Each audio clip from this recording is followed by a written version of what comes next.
break, another sign that the boomers are ruling this country. Barack Obama said this week that he's tried drugs, and it barely got a mention in the newspapers. But remember the uproar that caused Douglas Ginsburg his Supreme Court nomination over the disclosure that he smoked marijuana. And this from 1992. When I was in England, I experimented with marijuana a time or two, and I didn't like it. And didn't inhale, and never tried it again. How did he know he didn't like it if he didn't inhale? I'm sorry, you can't go back to that. But by 2004, Democrats were falling all over each other to admit trying pot. Which of you are ready to admit to having used marijuana in the past? And they want us to go around and ask each of you. Senator Kerry, yes or no? Yeah. Yes. Okay. Senator Edwards? Yes. Senator Lieberman? I have a reputation for giving unpopular answers at Democratic debates. I never use marijuana. Sorry. Which brings us up to this week and Barack Obama. Look, when I was a kid, I inhaled frequently.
Is it ever reasonable to restrict constitutional freedoms in the name of fighting terrorism? In our opinion, no. I did do it. I am not, as I said in my statement, at all ashamed of any of the things that I did. I was given a mission, and I tried to carry it out. Our government has a firm policy not to capitulate to terrorist demands, that no concessions policy remains in force. In spite of the wildly speculative and false stories about arms for hostages and alleged ransom payments, we did not, repeat, did not trade weapons or anything else for hostages. Some of the profits had been illegally diverted to support the Contras, a guerrilla force organized by the CIA fighting the Nicaraguan government. The Reagan administration had a major scandal on its hands. Been going on that had been kept from me in various covert operations. Did they deceive you? You didn't answer whether Poindexter and North deceived you. We had weapons being sold by the Pentagon under the Economy Act to the CIA, and the CIA selling them to a third party or an agent, in the case of General Secord, who would then complete the transactions. I'm just trying to find out where the authorities were coming from to do these activities. I mean, clearly there was no congressional oversight over this because it was kept totally hidden from the Congress. From whom would you have to get the green light in order to make the request or the direction, I take it, to Secord to move ahead? Well, as I have testified, Senator, I talked to Director Casey, I talked to Mr. McFarland, I talked to Admiral Poindexter.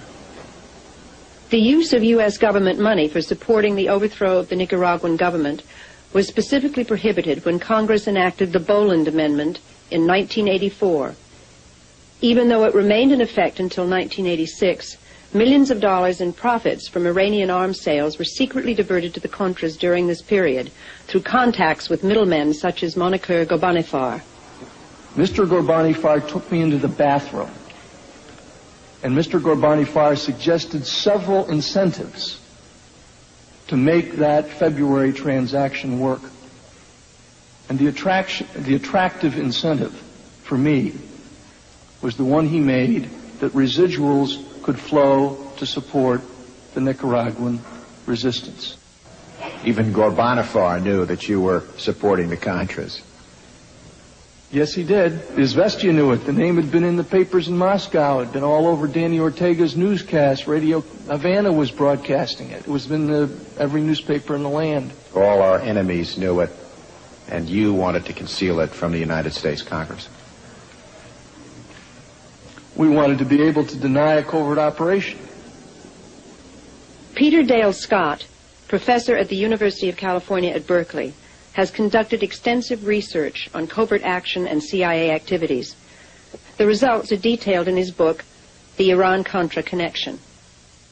I think the real issue was that both the administration and the majority of the people in the committees were frightened that the real scandals, the drug scandals, for example, would really threaten any future conduct of covert operations on the scale that they had been handled in the past. And so they were trying very deliberately to limit the damage. This was damage control.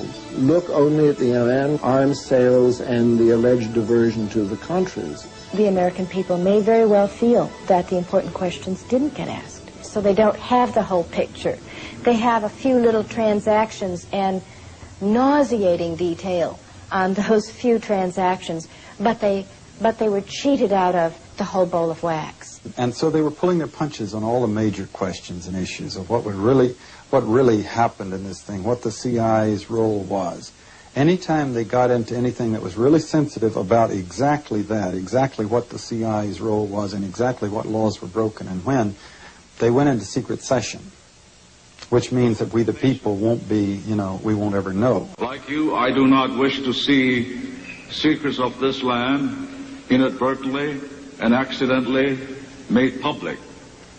Accordingly, the panel will enter into executive session. In addition to facts that were hidden from the public through secrecy in executive sessions, other evidence was simply destroyed. When you got back to examining what they had done, they systematically destroyed and shredded all of the documentation, as much as they could get. Hours of shredding. Altered some of the documents that remained. Stole what they couldn't shred. Now this gives you an indication that there may be a few things they did that they didn't want the public to know.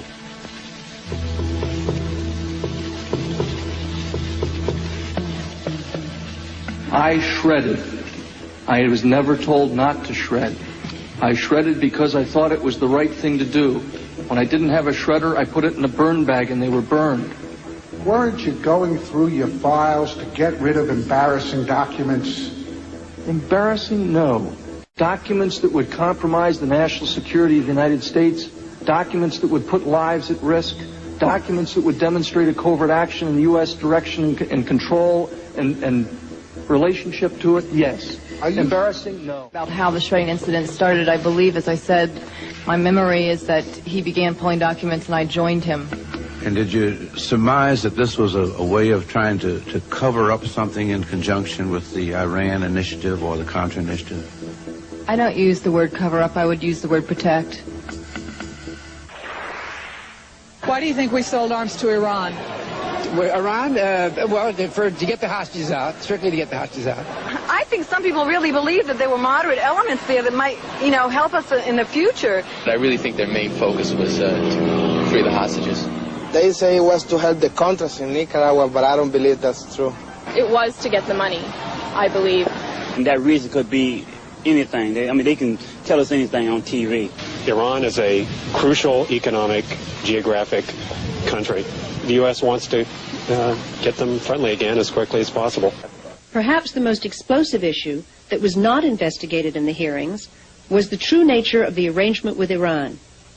When did the U.S. actually begin selling weapons to Iran, and why?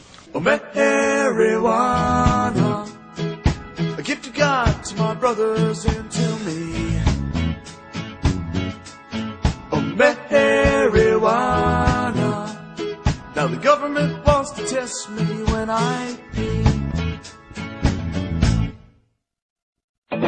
Some said a conspiracy of the petrochemical and pulp paper industries combined in a crazy plot to kill the competition. Government government hysteria, conflict of interest, and monopoly with total impunity. Yeah, so if you don't buy the conspiracy, just think about the reality that your tax dollars cool. Spray poison on the fields of a farmer in South America, and as an added bonus, you don't know who gets to smoke that poison pot. It could be somebody that you even like. Oh, marijuana, the gift of God to my brothers and to me. Oh, marijuana, now the government wants to test me when I pee. Oh, marijuana, you can't legislate your own.